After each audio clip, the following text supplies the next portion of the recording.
I'm not from around here, so I hope you take this the right way, but even though you seem to be neurologically complex enough, you flesh-bearing bipeds make an incredibly contradiction-riddled species, as if you're all bent on comic self-destruction. Of course, you could be vastly superior in some inscrutable way, so allow me to share some of my recent observations, and perhaps you might be able to help me understand your kind.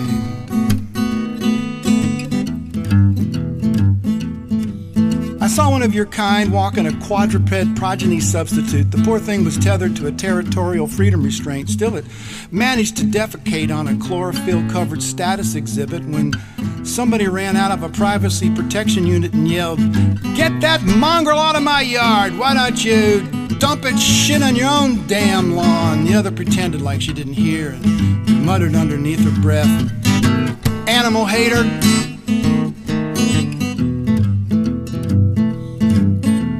I ventured into one of your culturally vacant expanses of sameness, and I found myself in the middle of one of those mass consumption pits. They were running some sort of consumer feeding frenzy when I overheard a verbal exchange between two discretionary income disposers.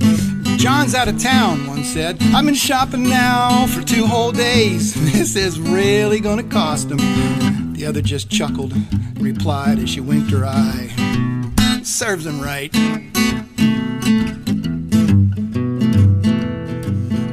I headed out to the surrounding asphalt field, neatly divided into grid-lined stalls packed side to side with air-polluting transportation pods as your sun was shining through your withering ultraviolet buffer. I passed some bipeds operating carcinogen intake units. One said, "I don't know why people complain about smoking indoors. I mean, like, I don't complain about other people's perfume." And just then a passerby remarked, "Perfume doesn't consume other people's lungs."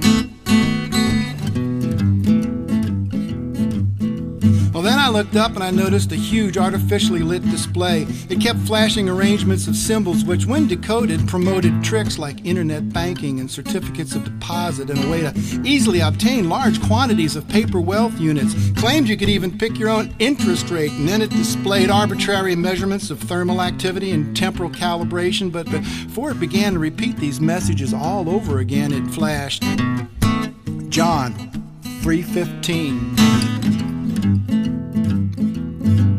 Well, I did some digging and I found your John 315 resembles a concept long ago discarded in ridicule and shame back where I come from.